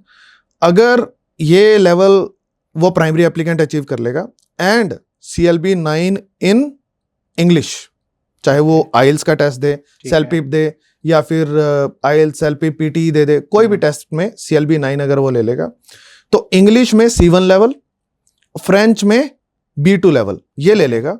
और मास्टर डिग्री करके बैचलर्स भी कर रखी है चाहे, या मास्टर्स कर रखी है तो और भी अच्छा. तो ये फैमिली बाहर से ही पीआर लेके जा सकती है. अच्छा, डायरेक्ट पीआर मतलब, लेकिन 1 साल का टाइम लगेगा. फ्रेंच कंप्लीट करनी है, हर कोई करना ना करना, मतलब ये सबकी अपनी एनर्जी है या अपनी एफर्ट्स हैं. अगर वो करने को तैयार हैं तो बाहर से पीआर लेके जा सकते हैं. लेकिन अगर कोई इसके लिए तैयार नहीं है कि मैं इसमें फिट नहीं होता, या मेरे को लैंग्वेज यार पता नहीं, मैं ये C1 लेवल ना ले पाऊं इंग्लिश के अंदर, फ्रेंच में B2 मैंने ले ली, चलो मेहनत की मैंने, इंग्लिश में मेरा C1 नहीं आएगा, या फिर मेरा इंग्लिश में C1 आ जाएगा, फ्रेंच में B2 नहीं आएगा मेरा, तो कुछ भी मिस होगा इसके अंदर, तो फिर नहीं. तो अगर कोई ऐसी फैमिली है जो ये क्रैक नहीं कर सकती, प्राइमरी एप्लीकेंट फ्रेंच इंग्लिश ये टेस्ट नहीं क्लियर कर सकता, तो फिर उनके लिए वीज़ा का ऑप्शन है study visa. They can go on study visa. 2 साल की मास्टर्स लेनी है जिसमें 3 साल का वर्क परमिट मिलेगा, और अगर मैरिड है तो फिर स्पाउस को भी वो 5 साल का रनवे मिल जाता है, 5 साल का ओपन वर्क परमिट मिल जाता है। तो इसके बीच में उनको पीआर लेनी होती है। And if they are flexible, और मैं गाइड करूंगा since from study visa to PR, सब कुछ मैं गाइड करूंगा। तो उसमें if they are going to follow me, if they are flexible enough, generally लोग फंसते हैं, फ्लेक्सिबल नहीं होते। फ्लेक्सिबल कैसे नहीं होते? जॉब के लिए फ्लेक्सिबल नहीं होते या लोकेशन के लिए फ्लेक्सिबल नहीं होते, कि पीआर होनी है रूरल एरिया में जाके होनी है, प्राइम एरिया में टोरंटो में बैठोगे पीआर नहीं होगी। या फिर वो जॉब के लिए फ्लेक्सिबल नहीं होते, मैं बोलूंगा कि हेल्थ केयर की जॉब कर लो, 6 मंथ के लिए पीआर हो जाएगी। अब दे आर नॉट, नहीं this is not our profile, हम ये तो नहीं कर सकते, हम पर्सनल सपोर्ट वर्कर की तरह काम नहीं कर सकते, हम ये काम नहीं कर सकते, हम वो काम नहीं कर सकते। सो अगर फ्लेक्सिबिलिटी ऑफ जॉब है किसी के पास, फ्लेक्सिबिलिटी ऑफ लोकेशन है, they will get their PR. And mostly mature लोग इसके लिए रेडी होते हैं एंड उनकी पीआर हो जाती है, even though they have a weaker profile for PR. Okay, why they have weaker profile? 30 की एज के बाद पॉइंट्स कम होने शुरू हो जाते हैं, पीआर के प्रोस्पेक्ट कम होने शुरू हो जाते हैं। But because of their fear and determination, कि उनको डर लगता है यार हम वापस नहीं जा सकते, हमारे पास ऑप्शन नहीं है इधर उधर दूसरी कंट्री हॉप करने का, और ये हम दोबारा पैसे भी नहीं लगा सकते, और हम यहां से हिलना भी नहीं चाहते। Because of that fear they put more efforts, they are more flexible. उनकी पीआर जल्दी होती है और नंबर्स में भी ज्यादा होती है compare to people who are young, जिनकी profile relatively better profile consider होनी चाहिए। क्योंकि ये जो यंग बच्चे हैं, they are not aware, first of all जाते हैं एक तरह से, ऐसा होता है ना जैसे आईआईटी में एडमिशन हो जाता है उसके बाद चिल हो जाते हैं, बिल्कुल कनाडा पहुंच गए अब चिल हो गए, और वो उस चिल फेज के अंदर दे आर नॉट डिटरमिन्ड कि यहाँ से पीआर की प्रिपरेशन करनी है, कौन सी लोकेशन, कौन से ऑप्शंस हैं, कंसल्टेशंस लेनी है, दे डोंट डू दैट, और वो आराम से बैठ जाते हैं। उनको लगा अभी तो बहुत टाइम है, अभी तो बहुत टाइम है। ये वैसा ही है, 2 साल की स्टडी हो जाती है, फिर 3 साल का वर्क परमिट, अरे अभी तो बहुत टाइम है, 3 साल का वर्क परमिट है, ले लेंगे, कर लेंगे, कुछ हो जाएगा, कुछ नहीं होता। ये लोग ज़्यादा स्ट्रगल करते हैं, फिर वो न्यूज़ बनती है, मीम्स बनती है, वापस जाना पड़ रहा है, इतने बच्चों के वीज़ा ख़त्म हो रहे हैं और इनको डिपोर्ट किया जाना है। ये सब ऐसे वाले ही हैं, because there are enough options to get PR inside Canada, in fact in all the countries. अगर बच्चा उसके लिए रेडी है, तो फ्लेक्सिबल है, रेडी है, डिटरमिन्ड है, समझ रहा है, अवेयरनेस इज द की है, प्लानिंग इज द की है, then execution is the key. जिसका प्लान क्लियर है, मैं किसी को भी बताता हूं तो प्लान बड़ा क्लियर बताता हूं, ये करना है, ये करना है, ये करना है, ऐसे नहीं कहता आप देख लो, ना ना ना, वो मेरे पास है, I am like a doctor, मैं तो क्लियर बताता हूँ भाई ये तेरे लिए यही सही है, तेरा ऑपरेशन होना है तो होना है, और जहां पे नहीं होना तो क्लियर बताता हूँ भाई नहीं, यू डोंट रिक्वायर इट, ये सब करने की जरूरत नहीं है, डोंट बी फियरफुल, केयरफुल होने की जरूरत है, फियरफुल होने की जरूरत नहीं है, डोंट ओवरडू, जितना जरूरत है उतना करते हैं, उतना ही बताता हूँ और क्लियर बताता हूँ कि ये करना है, ये पाथवे लोगे पीआर हो जाएगी। So if someone is flexible, study visa पे 30, 35, 40 की एज में, तो मैंने कल वीडियो डाली थी, 45 की एज में तो बाहर से भी पीआर हो सकती है फ्रेंच के थ्रू, तो अंदर जाके भी हो सकती है। उनके तो और पॉइंट्स बन जाते हैं, क्योंकि उनको स्टडी के पॉइंट मिलेंगे, कैनेडियन एक्सपीरियंस के पॉइंट मिलेंगे, स्पाउस ओपन वर्क परमिट पे है, स्पाउस को उसके पॉइंट मिलेंगे, हर चीज के पॉइंट्स हैं। सो पीआर इज पॉसिबल किसी भी एज में जाके, एंड मैच्योर लोगों के लिए है और यंग लोगों के लिए भी है। अगर मैच्योर वालों की हो सकती है, यंग वालों की भी हो सकती है, तो PR is very much possible. सिर्फ फ्लेक्सिबिलिटी चाहिए, डिटर्मिनेशन चाहिए इसको लेने की। और मैंने तो मेरे सर्कल में मेरे क्लाइंट्स को बहुत कम स्ट्रगल करते रोते हुए देखा है, जॉब के लिए भी एंड पीआर के लिए भी, एंड ओवरऑल उनकी जो वेलबींग है, लाइफ है वहां पर, even during their study, after their study, और फिर पीआर। और मैंने तो मेरा वहां पे सर्कल जो जनरली रहा है वो मैच्योर ही लोगों का रहा है, मेरी एज वालों का ही रहा है। मैंने बहुत अच्छे उनको फलते फूलते बहुत अच्छे करते हुए देखा है। मोस्टली के पास घर हैं, दोनों हस्बैंड वाइफ के पास गाड़ी हैं, बच्चे हैं, सब, मतलब मैंने उनको वेल सेटल देखा है। तो मेरे को ये पता है कि दैट इज क्वाइट अचीवेबल। ऐसा नहीं है एक्सेप्शनल देखा है मैंने वो, कि हाँ मैं 20 फैमिली से मिला हूँ, उसमें से 2 सेटल्ड हैं, बाकी सब ऐसे स्ट्रगल कर रहे हैं। नहीं, मैंने वहां पर 20 फैमिली को मिला हूं, तो मैंने 18 को बड़े अच्छे से वहां रहते हुए थे। सर ये तो एक कमाल की बात आपने मुझे बताई। मुझे लगता है हमारे सारे ऑडियंस को आज कॉन्फिडेंस और थोड़ा बिल्ड हो गया होगा कि कनाडा सेटल होना किसी भी एज की मोहताज नहीं है। No. आप अगर 40 हैं, 45 हैं, still you have the opportunity कि आप वहां जाके पीआर ले सकते हैं। आपने तो बताया कि आप यहाँ से भी ले सकते हैं। यहाँ से भी ले। I want to add, I have clients जिनको मैंने स्टडी वीजा लेके दिया 52 की एज में, now he is Wow. Around 54, उन्होंने स्टडी खत्म कर ली, 6 मंथ का एक्सपीरियंस हो गया. We are getting PR for him at this age as well. 54. हाँ, तो he was an interesting story. Wow. Vinod Hathwal, if you search Vinod Hathwal, Jitendra Grover, you will find my video with him as well. Amazing. कई बार मैं मिला हूँ. We are now friends, मतलब काफी time से, क्योंकि he is a special case. Yeah. मैंने 55 की एज में भी स्टडी वीजा लिया है. जिनके बच्चे भी, मतलब जिनके बच्चों की एज भी 20 से ऊपर है, उनके बच्चों की एज भी 20 से ऊपर है. विनोद हथवाल जो है, he is from Mussoorie. Okay. So हम उनके लिए भी PR ले रहे हैं अभी. So I am doing it and मैं वो भी वीडियो पोस्ट करूंगा मैं अपने चैनल पे. So yes, it is possible. बस फ्लेक्सिबिलिटी चाहिए, Okay. डिटर्मिनेशन चाहिए, फ्लेक्सिबिलिटी चाहिए, people will get PR. Nice. Sir, इसमें एक मिथ कह सकता हूँ या फिर सच्चाई, मुझे नहीं पता क्योंकि मैं कनाडा इमिग्रेशन से बहुत दूर हूँ. आपकी एक्सपर्टीज है उसमें. कई बार मुझे ऐसा सुनने को मिला है और ऐसे ऑडियंस या हमारे जो और भी फ्रेंड सर्कल हैं उसमें हमने ऐसा सुना है कि जैसे आपने बताया प्राइमरी, तो प्राइमरी वाले को वीज़ा तो मिल जा रहा है स्टूडेंट वीज़ा पे, वो कनाडा पहुंच जा रहे हैं, बट स्पाउस को वीज़ा मिलने में टाइम लग रहा है. 6 महीने, 1 साल, कभी कभी 2 साल लग जा रहा है उनको पहुंचने में. अगर वो पहुंच पा रहे हैं तो उनको फिर वर्क परमिट कन्वर्ट होने में टाइम लग रहा है. तो जो ओवरऑल हम 5 साल का टाइम लेके चल रहे हैं वो बहुत ज़्यादा एक प्रॉब्लम, मतलब इनिशियल स्टेज में लगता है सब कुछ सॉर्टेड है, बट 6 महीने बाद हमें पता चलता है कि यार चीज़ें तो बहुत कॉम्प्लिकेटेड है और उस बीच में लोगों ने पैसे भी बहुत लगा रखे हैं. इसके बारे में क्या कहना चाहेंगे? इसमें 2-3 चीजें हैं सर, मैं इसमें बड़ा क्लियर हूँ. पहला, मैं सबको बोलता हूँ, we apply for study visa with family. साथ में ही लगाओ. ओके. जो कि कोई कंसल्टेंट करता नहीं है. I know there is risk involved in that, क्योंकि प्रोफाइल में पूरी फैमिली साथ में लगाती है तो रिफ्यूजल रेट बढ़ जाता है. फिर भी मैं लगाता हूँ और मैं कहता हूँ, सिर्फ मैं एक चीज क्लाइंट से मांगता हूँ, don't lose your trust, be patient. अगर रिफ्यूजल आया, रीअप्लाई करो. This is not like Australia कि एक बार रिफ्यूजल आ गया तो it's gone case. I know कि हाँ रिफ्यूजल आ सकते हैं, मेरे भी आते हैं, ऐसा नहीं है कि मैं भगवान हो गया और मैं, लेकिन इस चीज के लिए डिटरमिन्ड हूँ और कॉन्फिडेंट भी हूँ कि ये पॉसिबल है, इसलिए कॉन्फिडेंट हूँ एंड डिटरमिन्ड हूँ अप्लाई करने के लिए. कितनी बार भी एप्लीकेशन लगे, मुझे इससे फर्क नहीं पड़ता.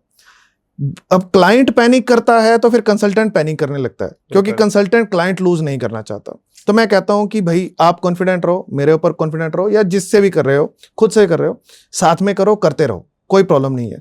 बस इतना रखो अपने माइंड में कि जितना पैसा लग रहा है ये एप्लीकेशंस बार बार करने में, ये आपकी इन्वेस्टमेंट है साथ में जाने की.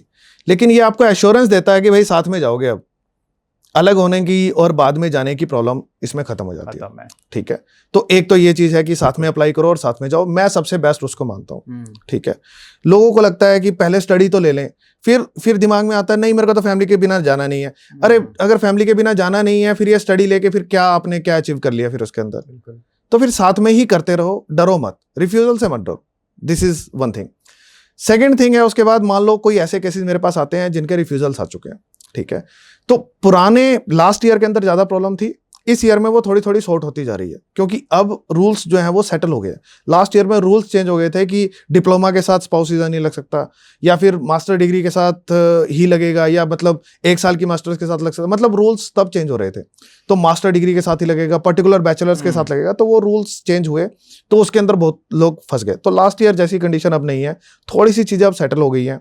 पिछले साल बहुत उथल पुथल हुई है, बहुत रूल चेंज हुए हैं, हर रोज नई अपडेट आती थी, हर रोज नई अपडेट. तो अब वो नहीं है, थोड़ा सा सेटल हो चुका है.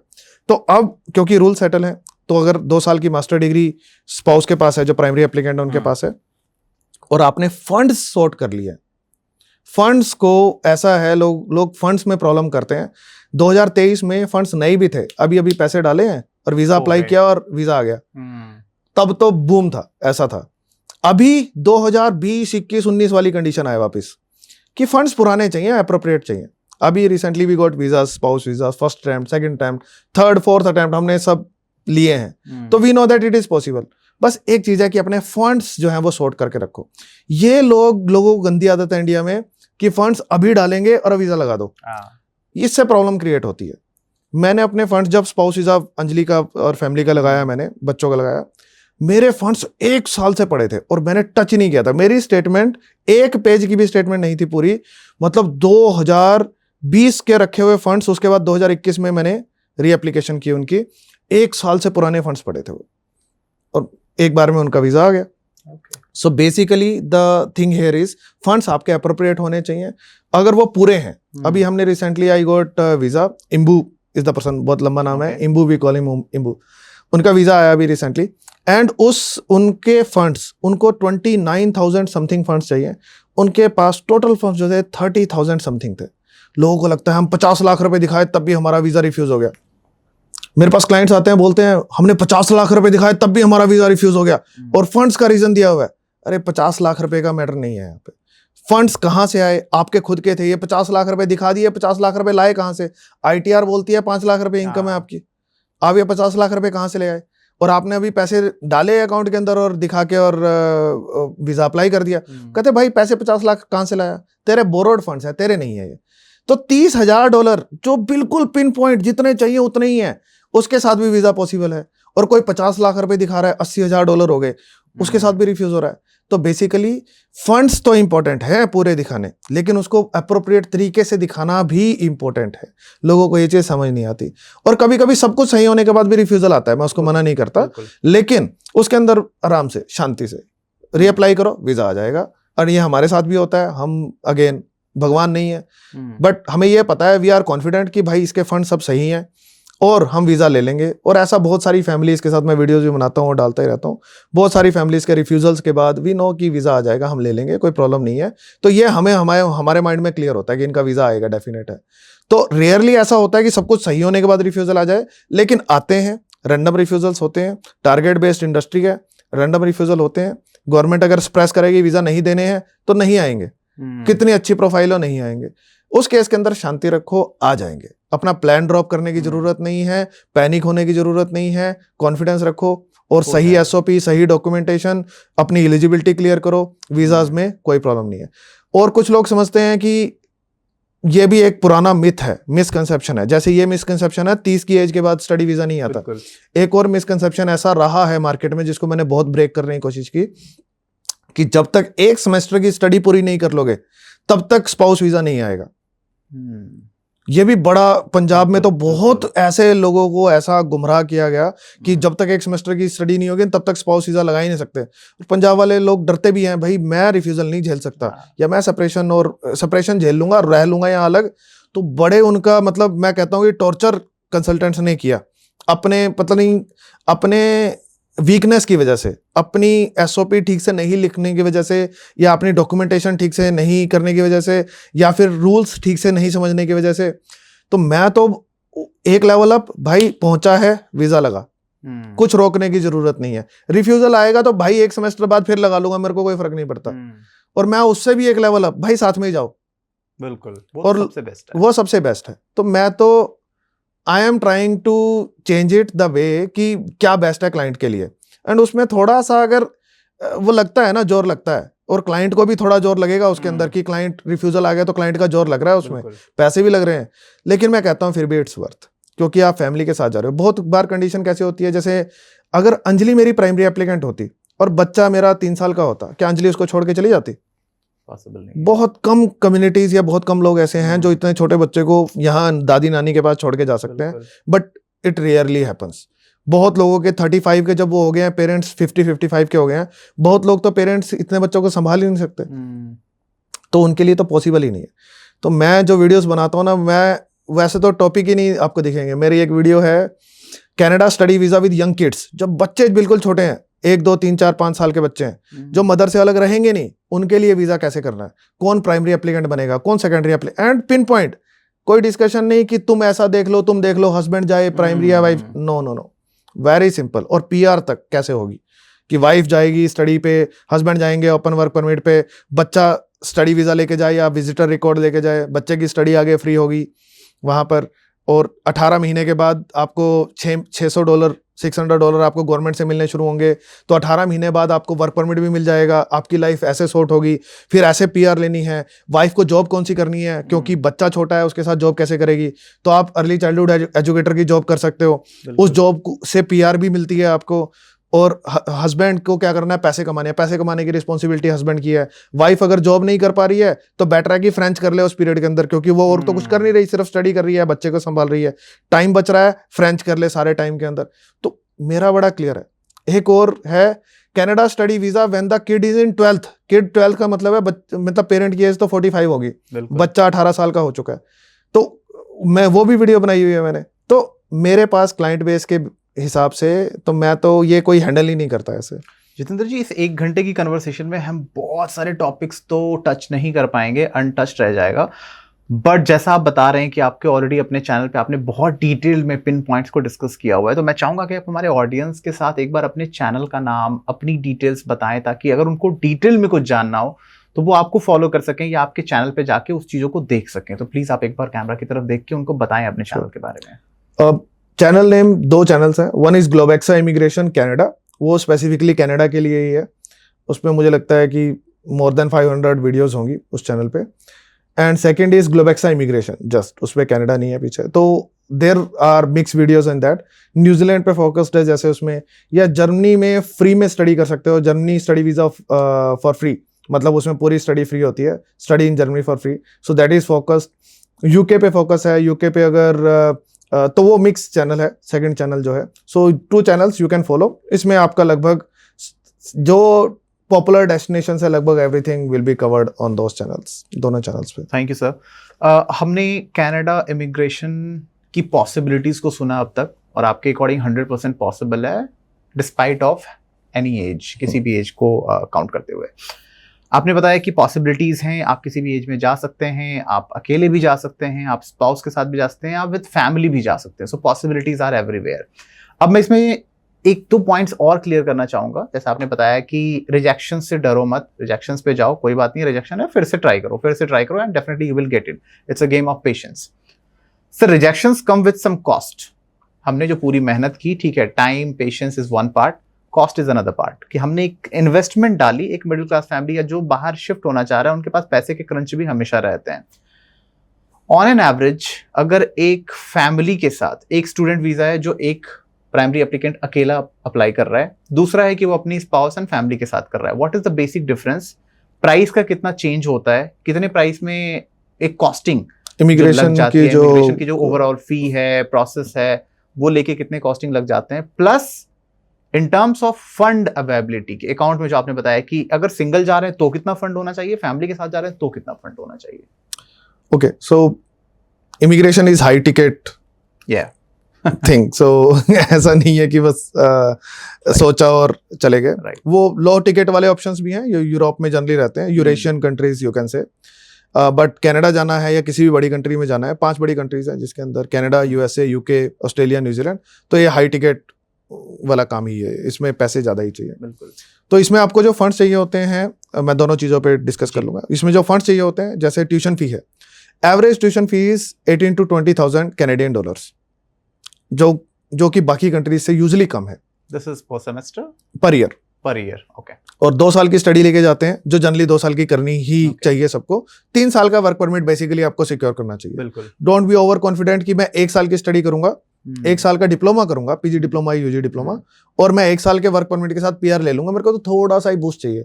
जब तक वो आप पूरा करते हो ना, वो थोड़ा सा बूस्ट थोड़ा नहीं रहता है, फिर आपको पता चलता है नहीं मेरे को तो बहुत ज्यादा बूस्ट चाहिए, क्योंकि तब तक इमिग्रेशन कंपटीशन तो है ही, तो तब तक वो रहे। तो 3 साल का वर्क परमिट जिस भी कंट्री में जा रहे हो वो बनाना ही बनाना है। तो this is one requirement. Otherwise PR तो हो नहीं पाएगी, ना न्यूजीलैंड में होगी, ना वो कनाडा में होगी। वो फिनलैंड जैसी कंट्री में चले जाओ, वहां पे एक्सटेंड हो जाता है, तभी पॉसिबल होता है। लेकिन ऐसा नहीं है कि आप बस गए और स्टडी पूरी की और पीआर हाथ में कोई रख देगा, यूजुअली होता नहीं, आपको रनवे चाहिए होता है। तो 3 साल का रनवे बनाना है हमें। तो उस केस के अंदर 2 साल की बच्चा स्टडी जनरली लेके जाता है, 2 साल की स्टडी 3 साल का वर्क परमिट देती है। 1 साल की फीस आपको दिखानी होती है, तो $20,000 एवरेज अपनी फीस आप मान लीजिए कि वो दिखानी है। लिविंग एक्सपेंसेस दिखाने हैं $23,000 अभी लिविंग एक्सपेंसेस है। तो एक सिंगल एप्लीकेंट अगर जा रहा है तो उसको अप्रोक्सीमेटली $40,000 चाहिए, पिन पॉइंट, और ये सारा पैसा कनाडा चला जाएगा। न्यूजीलैंड में ये पैसा $55,000 के आसपास हो जाता है, लेकिन वो कहीं जाता नहीं है। मेजर डिफरेंस न्यूजीलैंड और कनाडा में यही है, पीआर सब कुछ सेम है, स्पाउस वीजा सेम है, पार्ट टाइम वर्क कितना कर सकते हैं वो सब सेम है, स्पाउस वीजा सब कुछ एब्सोल्युटली सेम न्यूजीलैंड और कनाडा में। बस एक ही चीज का डिफरेंस है, कनाडा कहता है कि फीस भी भरो यूनिवर्सिटी को पूरी, और लिविंग एक्सपेंसेस भी भेजो। कनाडा में जीआईसी बोलते हैं उसको, भेज दो यहाँ पे, पहले ही भेज दो। अच्छा, वीजा अप्लाई होने से पहले। न्यूजीलैंड कहता है भाई दिखा दो सारे, प्रूफ दिखाओ सारे, पैसे कहाँ से आए, तुम्हारे पास हैं, तुम्हारे ही हैं, ट्रस्ट कर सकता हूँ क्या तुम्हें, ये मुझे ट्रस्ट दिलवा दो, वीजा मिल जाएगा। तो यही डिफरेंस है न्यूजीलैंड और कनाडा में। थोड़ा सा अमाउंट का डिफरेंस है, क्योंकि न्यूजीलैंड में स्टडी $30,000 के आसपास एवरेज फीस रहती है, 1 साल की स्टडी अगर आप लेके जाते हो वहाँ पे, और 1 साल की मास्टर्स अगर करने जा रहे हो तो 1 साल की मास्टर्स इनफ है वहाँ पे। तो यही डिफरेंस है कि $30,000 और लगभग $20,000 आपको लिविंग एक्सपेंस दिखाने होते हैं, एंड $5,000 ट्रैवल वगैरह के। तो कनाडा में काम $43,000 के अंदर चल जाता है, वहाँ पे $55,000 न्यूजीलैंड डॉलर चाहिए। तो अमाउंट लगभग ये सेम ही बनता है दोनों जगह। तो अमाउंट इतना ही चाहिए टोटल पहुंचने के लिए। तो अमाउंट आपको इतना ही चाहिए, और कनाडा में ये कनाडा पहुंच जाएगा, और न्यूजीलैंड में वो आपके अकाउंट में ही दिखेगा, बस दैट्स इट। अब न्यूजीलैंड कनाडा में अमाउंट इसके अलावा, तो ये तो हो गया सिर्फ सिंगल एप्लीकेंट के लिए। अब मान लो स्पाउस और फैमिली है, उनको भी अपने लिविंग एक्सपेंस दिखाने हैं, उनको स्टडी तो करनी नहीं है, स्टडी के फंड भी नहीं दिखाने, तो उनको सिर्फ अपने लिविंग एक्सपेंस दिखाने हैं। तो एक पर्सन के मोटा मोटा $7,000 ऐड कर दो ईयरली, बस एक ही साल के दिखाने होते हैं बस। तो सिर्फ स्टूडेंट और स्पाउस, स्टूडेंट है तो उसको $43,000, 45 लगा लो मोटा मोटा, ये उसको चाहिए। अब उसके ऊपर जितने फैमिली मेंबर्स हैं $7,000 उसके ऐड करते जाओ। तो ये आपको दिखाने हैं, लेकिन दिखाने का तरीका जो है वो अप्रोप्रिएट होना चाहिए। ऐसा नहीं है आज पैसे इकट्ठे किए और अकाउंट की स्टेटमेंट सबमिट कर दी, वो कहेंगे भाई हमें तो ये कहाँ से लाया तो ये पैसे। तो अगर फैमिली ऑफ 4 है तो फिर लिविंग एक्सपेंसेस हो जाते हैं $43,000 एंड $20,000 हो जाते हैं ट्यूशन फी फर्स्ट ईयर की। ये आपको पैसे चाहिए, और करीब $63,000 कैनेडियन डॉलर्स के आसपास ये आपको पैसे चाहिए।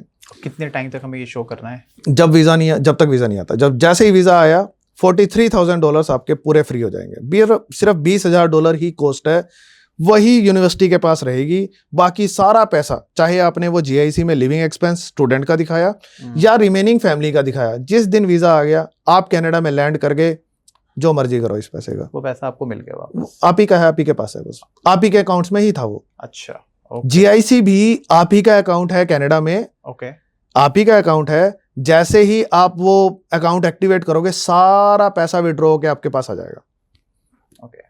तो वो ICICI बैंक से GIC कर लो अगर इंडिया से कर रहे हैं, तो ICICI बैंक से अगर GIC करते हैं तो वो 1 साल में नहीं मिलेगा इंस्टॉलमेंट्स में, पहले वो इंस्टॉलमेंट्स में मिलता था, लेकिन नाउ ICICI बैंक की GIC एक साथ विड्रॉ कर सकते हैं। सारा पैसा आपका फ्री है, जो करना है करो, कार लेनी है कार लो, और अगले साल की ट्यूशन फी के लिए रखना है रखो, किसी से लिया है तो वापस कर दो, जो करना है करो, अमाउंट फ्री हो जाएगा। सिर्फ ट्यूशन फी आपकी एक्चुअल एक्सपेंस होगा, बाकी पैसा तो थोड़े टाइम के लिए आपको चाहिए, 6 महीने लगा लो, 6 महीने के लिए चाहिए आपको, दैट्स इट। सर आज आपसे बात करके ऐसा लग रहा है कि बहुत बहुत ही हद तक पॉसिबल है, जो बहुत लोगों को ऐसा लगता है कि शायद बहुत हार्ड है, कर नहीं पा रहे। इसका कहीं ना कहीं एक बहुत बड़ी वजह मैं ये मानता हूं कि मार्केट में, जो आपने भी वर्ड यूज किया था, बहुत ज्यादा एजेंट्स बैठे हुए हैं, कंसल्टेंट्स कम है, एजेंट्स बहुत ज्यादा हैं। And when I talk about agents, वो एजेंट्स पहले तो खुद का पैसा बनाने की बहुत ज्यादा कोशिश कर रहे हैं, so they are charging a very handsome amount, up front में ही वो ले लेते हैं। कुछ consultant, trusted consultants like you, जो हमारे पास मार्केट में अवेलेबल हैं, जिनके पास अगर स्टूडेंट्स पहुंच पाए तो उनको एक सही मार्गदर्शन, एक सही दिशा भी मिलती है, सही गाइडेंस भी मिलता है और प्रॉपर सपोर्ट भी मिलता है। बट बहुत से बच्चे, मैंने बहुत से वीडियोस, जैसे आप भी वीडियोस बनाते हैं, हमने कई से रील देखे हैं, ऐसे कई वीडियोस देखे हैं जिसमें students are sharing the story कि वो एजेंट्स के चक्कर में उन्होंने लाख रुपए, 2 लाख रुपए, 5 लाख रुपए पहले ही गवा दिए। उनको रिजेक्शन तो बाद में आया, बट उन्होंने पहले ही पैसे ऑलरेडी स्पेंड कर दिए और उनकी हिम्मत वहीं पे खत्म हो गई थी कि मैं तो ऑलरेडी 10 लाख रुपए लगा चुका हूँ, एजेंट बार बार पैसे मांग रहे हैं। इन चीजों को कुछ हद तक कम किया जा सकता है, या कैसे बच्चे कैसे डिसाइड करें कि कौन ट्रस्टवर्दी है, कौन फेक है, एजेंट कौन है, कंसल्टेंट कौन है? ये बच्चों के पास एक बहुत बड़ी, because suppose if I am a student, मैं अभी कॉलेज से पास आउट हुआ हूं, या मैं एक मैच्योर्ड फैमिली मैन भी हूं, मुझे नहीं पता कुछ भी मार्केट का, मैं चाह रहा हूं कि मैं US या कनाडा शिफ्ट हो जाऊं। Now my primary concern is कि I need someone to guide me. मुझे कोई ऐसे लोग की जरूरत है जो मुझे सही दिशा में गाइड करे, प्रॉपर गाइडेंस मुझे दे। इस टाइम पे जो सबसे हार्ड काम है वो है एक सही मेंटोर को चुनना, जो सबसे हार्ड मैं मानता हूं। हम ये कैसे डिसाइड करें कि ये सही है, ये गलत है? इसमें ना सबसे, अब 2 तरह के यहाँ पे क्लाइंट्स हैं। पहला हमने डिस्कस किया कि यंग क्लाइंट्स हैं, उनके डिसीजन उनके पेरेंट्स लेते हैं, और दूसरे तरह के क्लाइंट्स हैं जो मैच्योर क्लाइंट्स हैं, जिनके डिसीजन वो खुद लेते हैं और जनरली उनके डिसीजन जो है वो रिसर्च बेस्ड होते हैं।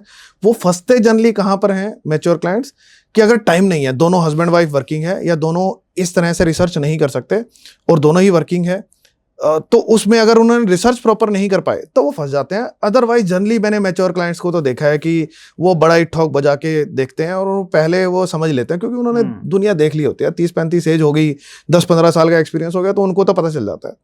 जो जनरली फंसते हैं या ठगे जाते हैं, उसके अंदर हमारी जो पिछली जनरेशन है वो इतनी पढ़ी लिखी नहीं है, वो ट्रस्ट बेस पे चलती है। यार इसको जानता हूं मैं, इसको मैं केस दे दूंगा, ये मेरा दोस्त है, नॉन है, सर्कल में है, इसको मैं ट्रस्ट कर सकता हूं, उसको केस दे दूंगा। अब वहां पे पेरेंट्स की रिस्पॉन्सिबिलिटी ज्यादा बढ़ जाती है, क्योंकि डिसीजन मेकर इज पेरेंट, बच्चा इज यंग, वो तो 17, 18, 20 साल का बच्चा है। 23 साल वाला भी जिसने बैचलर्स किया, उसके डिसीजन में उसके फादर या मदर ले रहे हैं, वहां पे बच्चा फंस जाता है। वो उन बच्चों के साथ ठगी ज्यादा होती है या उन बच्चों के साथ प्रॉब्लम ज्यादा होती है, या कोई बहुत ओवर स्मार्ट लोग हैं उनके साथ भी होता है ऐसा। तो मैच्योर लोगों के साथ भी ऐसा नहीं है कि ठगी नहीं होती, कैसे होती है, मेरे साथ भी हुई है, मैं वो भी बता दूंगा। बट जो ये जनरली जो ये वाले केस आप सुनोगे ना, यंग बच्चों के साथ सुनोगे, जिनके पेरेंट्स, क्योंकि हमारी पिछली जनरेशन कि उनकी एजुकेशन कितनी रही है, वो ट्रस्ट पे चलते हैं, विश्वास कर लेते हैं। अब हमारी इंडस्ट्री में ना 2 चीजें इंपॉर्टेंट है। पहली चीज है एथिक्स, कि भाई ये ट्रस्टवर्दी है, नीयत सही है इसकी, ठीक है। दूसरा है स्किल। अब नीयत सही होने से हमारी इंडस्ट्री में काम नहीं चलता, सिर्फ इससे काम नहीं चलता, क्योंकि हमारे इंडस्ट्री में लोगों की प्रोफाइलें खराब हो जाती हैं। नीयत तो सही थी लेकिन काम करना नहीं आता, स्किल नहीं है। बिल्कुल। तो यहाँ दोनों चीजें टेस्ट करनी जरूरी है। पेरेंट्स जनरली एक चीज देख लेते हैं, बस नीयत सही है, मेरा नुकसान इंटेंशनली नहीं करेगा। लेकिन मैंने लोगों को देखा है अनइंटेंशनली नुकसान करते हुए, क्योंकि स्किल नहीं है, क्योंकि ऐसे केस हैंडल नहीं किए, क्योंकि रिफ्यूजल्स के बाद केस हैंडल नहीं किए, क्योंकि रूल्स ऐसे ड्रामेटिकली चेंज हो रहे हैं, उनको पता ही नहीं चल क्या रहा है इमिग्रेशन में, रूल्स ऐसे ड्रामेटिकली चेंज हो गए और वो हैंडल ही नहीं कर पाए। मेरे पास बहुत सारे ऐसे केसेस आए कि बहुत रेप्यूटेड कंसल्टेंसी, बहुत रेप्यूटेड, और उन्होंने क्या किया, पीजी डिप्लोमा लेके लड़की को भेज दिया, और जबकि पिछले साल रूल चेंज हो चुका था कि सिर्फ मास्टर डिग्री लेके जाओगे तभी स्पाउस वीजा लगा सकते हो। पीजी डिप्लोमा लिया, वो भी गलत, बिल्कुल कोई रेलेवेंस नहीं पिछले प्रोग्राम, पिछली स्टडी के साथ। 25 एज थी शायद लड़की की, और उसका रिफ्यूजल आ गया। मैंने काफ़ी देर बात की उससे, लड़की से, मैंने कहा अच्छा हुआ कि आपका रिफ्यूजल आ गया। कहते आप ऐसा क्यों बोल रहे हो, अच्छा थोड़ा होता रिफ्यूजल आना। मैंने कहा आपके लिए अच्छा ही है कि रिफ्यूजल आ गया, आप पीजी डिप्लोमा लेके जा रहे हो, ठीक है। पीजी डिप्लोमा के साथ स्पाउस वीजा लेना अलाउड नहीं है। अगर आपका ये वीजा आ जाता तो ये 1 सेमेस्टर की फीस तो ये कॉलेज रिफंड नहीं करता आपको, तो 1 सेमेस्टर तो खत्म था, ठीक है। वैसे तो वीजा आना ही नहीं था, क्योंकि इररेलेवेंट प्रोग्राम था, कोई सेंस ही नहीं बन रहा था प्रोग्राम। मैं कहा चलो मान भी लिया कि वीजा आ जाता तो 1 सेमेस्टर की फीस तो गई थी। फिर मैं आपको कहता मैम आप मास्टर डिग्री लो अब, तो $10,000 का तो सीधा फटका लग गया और 4 महीने का नुकसान हो गया, क्योंकि 4 महीने की अब स्टडी करनी पड़ेगी, क्योंकि मुझे प्रोग्राम चेंज करना है, नया एडमिशन लेना, नया वीजा लेना, मेरे को सब प्रोसेस करना है, और वो करने के लिए मुझे 4 महीने तो चाहिए, और $10,000 आपका वो लगे। $10,000 और 4 महीने का नुकसान सीधा हो गया। फिर मैं मास्टर डिग्री लेके देता आपको, फिर मैं आपका स्पाउस वीजा अप्लाई करता।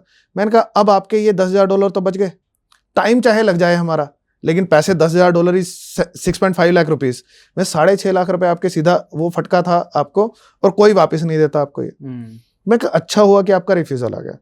तो पीपल डोंट नो कि रूल्स, और बहुत रेप्यूटेड कंसल्टेंसी है वो, दे डोंट नो कि भाई मास्टर डिग्री के बिना स्पाउस वीजा नहीं ले सकते, और स्पाउस वीजा माइंड में ही नहीं होता उनकी। मैरिड है तो मैं पहले आते पहला क्वेश्चन होता है आर यू मैरिड, तो मैं अलग तरह से सोचना स्टार्ट करूं। नहीं तो मैं कहता हूं कि पीजी डिप्लोमा ले और जा, मास्टर डिग्री ले ले या पीजी डिप्लोमा ले ले, अगर मास्टर के लिए एलिजिबल नहीं है तो पीजी डिप्लोमा ले और जा, जहां तेरी पीआर हो जाएगी मैं तेरे को सेट करा देता हूं। तो सिंगल कैंडिडेट के लिए मेरी कंसल्टेशन बिल्कुल अलग हो जाती है। और मैरिड के लिए आप देखना कि 2 साल की मास्टर डिग्री लेनी है कनाडा में। अब 2 साल की मास्टर डिग्री की एलिजिबिलिटी कहाँ बनेगी, कौन सा प्राइवेट, अगर ये पब्लिक यूनिवर्सिटी में एलिजिबल है तो ग्रेट, नहीं है तो कौन सी प्राइवेट यूनिवर्सिटी लूं, कौन सी प्राइवेट यूनिवर्सिटी इसको तंग नहीं करेगी। रिफ्यूजल आ गया तो दोबारा से एक लेटर लेना पड़ता है पैल, जहां से मैं पैल ले पाऊंगा दोबारा बार बार।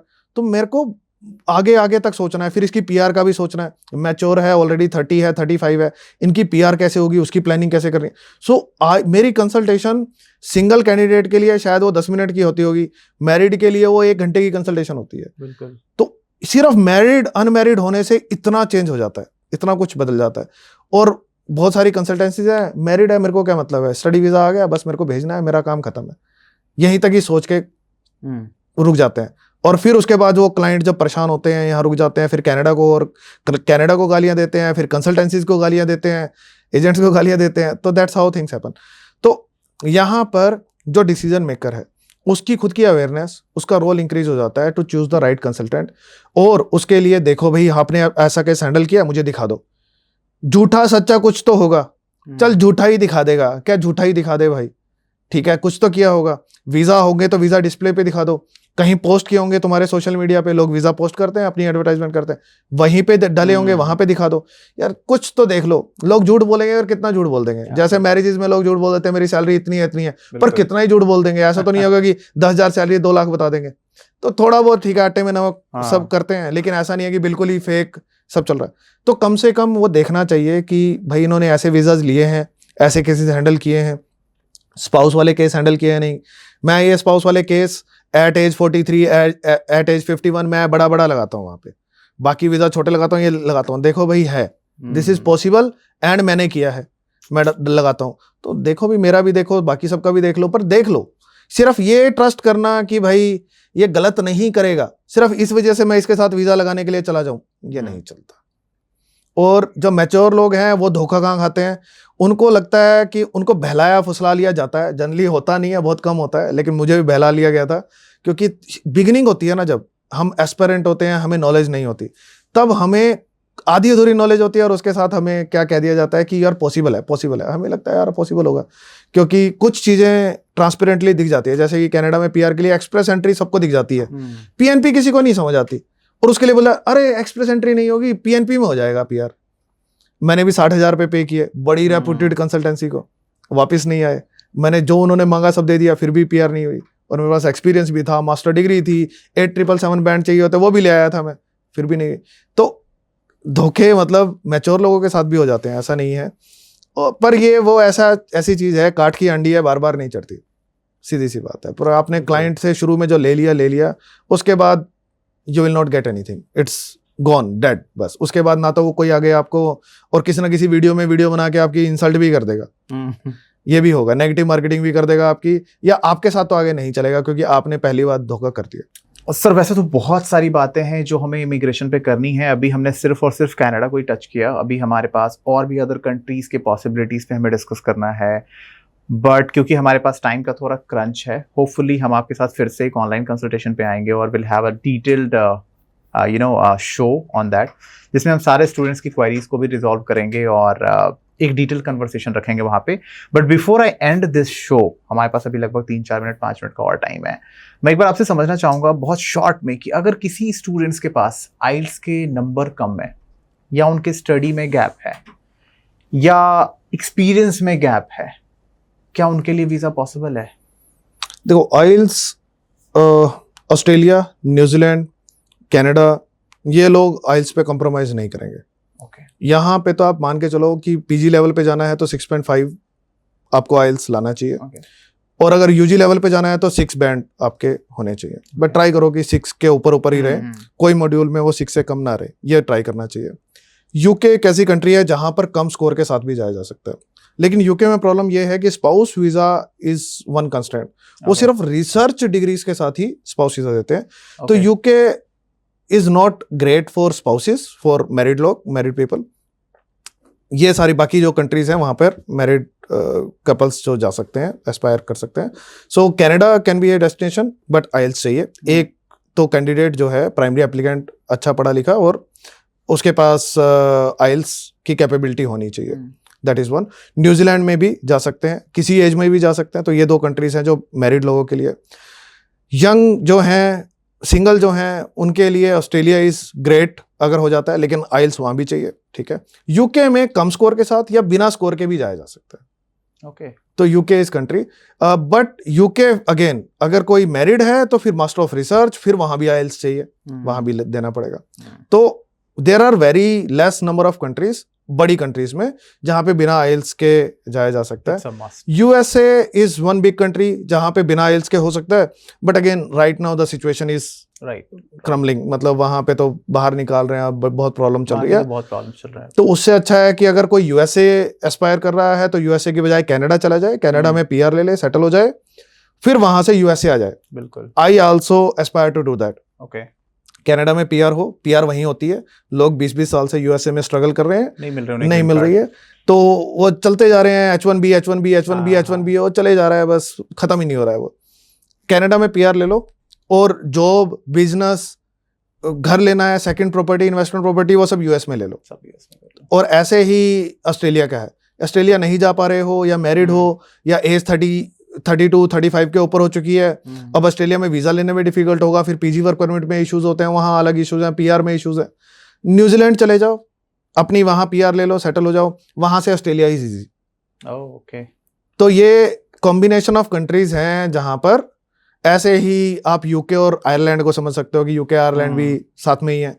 तो आयरलैंड में स्टडी वीजा लेना थोड़ा डिफिकल्ट है, यूके में इजी है। बिल्कुल। तो बट यूके में पीआर नहीं होगी, लेकिन आपको एक जॉब के लिए वहां नियर बाय हो, यूके आ चुके हो, वहां कुछ स्टडी कर ली है, तो वहां से फिर आयरलैंड निकला जा सकता है। फिर आयरलैंड अगर जॉब मिल जाती है तो वहां पीआर के प्रोस्पेक्ट्स यूके से ज्यादा है, फिर वहां सेटल हो जाओ, फिर यूके में कुछ करते रहो, आयरलैंड में कुछ करते रहो। तो वो पास वाली कंट्रीज जो हैं, ऐसे करके हम उसमें कॉम्बिनेशंस बना के अपने आप को पहुंचा के और फिर सेटल भी हो सकते हैं। That's how people should think about it. But UK ऐसी कंट्री है कि जिसको नहीं करना ना, जिसको आइल्स वाइल्स नहीं देना और जाना है, सिंगल है, तो वो यूके पहुंच जाएगा, बस इंटरव्यू बेस पे पहुंच जाएगा, MOI एक्सेप्ट हो जाता है, इंटरव्यू बेस पे स्टडी वीजा कर सकते हैं।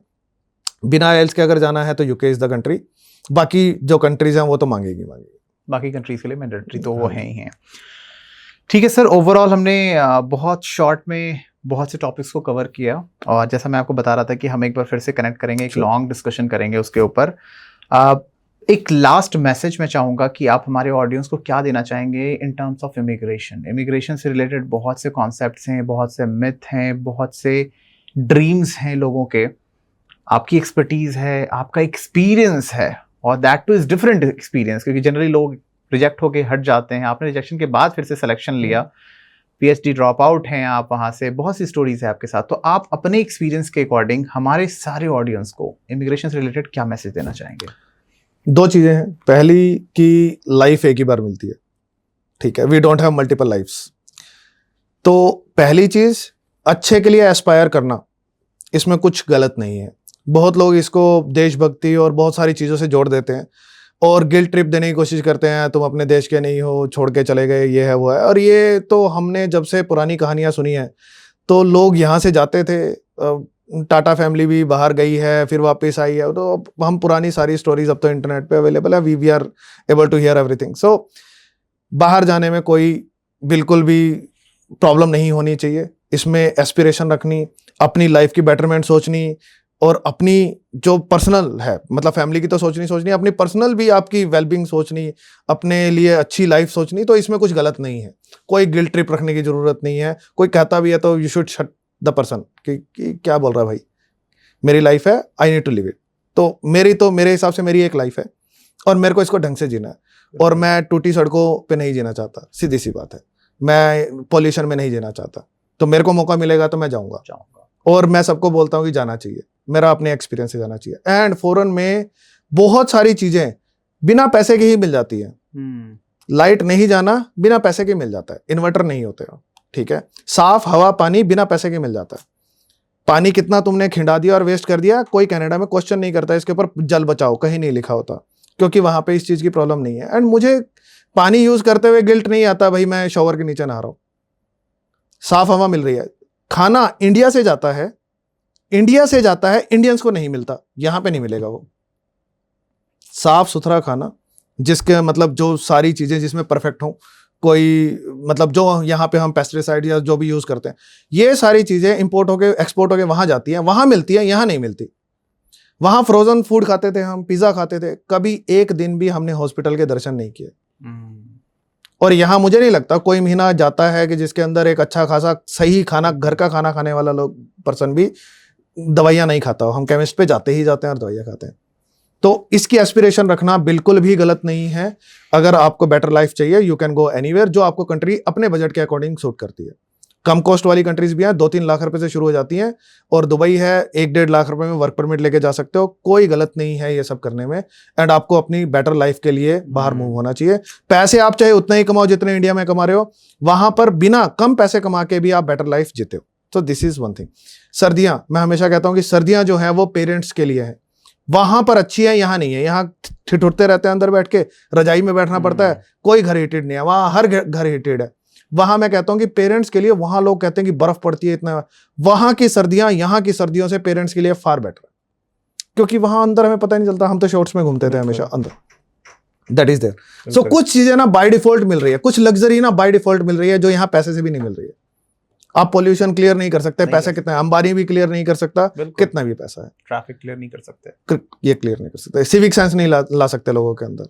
तो ये सब चीजें यहाँ मिलेंगी ही नहीं, पैसे कमा के, करोड़ रुपए कमा के भी नहीं मिलेंगी। और मैं मेरा फ्रेंड है सार्थक, मैं उसको हमेशा बोलता हूँ, जितना ज्यादा पैसा कमाता ना इंडिया में पर्सन, उतना ही उसके अंदर अनसेटिस्फेक्शन बढ़ती जाती है, क्योंकि वो कहता है यार इतने पैसे कमा के, जिसके पास नहीं है वो सेटिस्फाइड है, अरे मैं तो कमा ही नहीं रहा हूँ, और मेरे को तो, मैं डिजर्व ही नहीं करता लग्जरी, या मैं डिजर्व ही नहीं करता अच्छी चीजें, या मेरे को तो, उसको कुछ एस्पिरेशन है ही नहीं उसकी।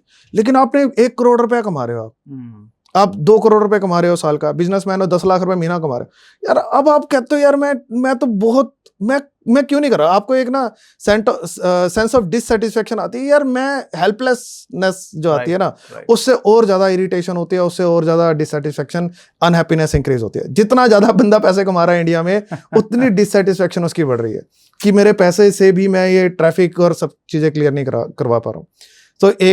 तो ये बड़ा इंपॉर्टेंट मैसेज है कि बाहर जाने के लिए कोई गिल्ट ट्रिप रखने की जरूरत नहीं है। Second thing is choose the right consultant, बहुत इंपॉर्टेंट है। अगर ये नहीं करोगे तो that is going to become a problem for you. आप खुद कर सकते हो। I have seen people doing far better than the agents. Agent से बहुत खुद से ही कर लिया, बहुत अच्छा कर लिया, उनसे अच्छा एसओपी लिख लिया, उनसे अच्छी डॉक्यूमेंटेशन कर ली, उनसे अच्छी रिसर्च कर ली, उनसे ज्यादा अवेयर है। तो चूज द राइट कंसल्टेंट, या फिर खुद ही कर लो, that is going to be better. And किसी भी एज में इमिग्रेट होना पॉसिबल है, तो इसके लिए सोचने की जरूरत नहीं है मेरी एज इतनी होगी उतनी होगी। And in fact I have scene, मैंने जैसे विनोद हथवाल जी का आपको वो दिया, वो जहां जहां गए उनसे क्वेश्चन किया गया, जैसे कि वो किसी कंसल्टेंसी में गए क्वेश्चन करने के लिए, अपनी फाइल डिस्कस करने के लिए, उनको बोला गया आपके बच्चे कहाँ हैं जिनकी फाइल डिस्कस करनी है। ही फेल्ट ह्यूमिलेटेड कि यार ये कैसी बात कर रहे हैं। और उसके बाद वो VFS गए, उनसे पूछा, वहां गलत नहीं था, उनसे पूछा गया कि आपका कंसल्टेंट कौन है, तो ही प्राउडली सेड कि he did the case with me. और क्योंकि मेरे बहुत सारे केसेस दिल्ली से और आसपास से, तो उनको दे न्यू माई नेम।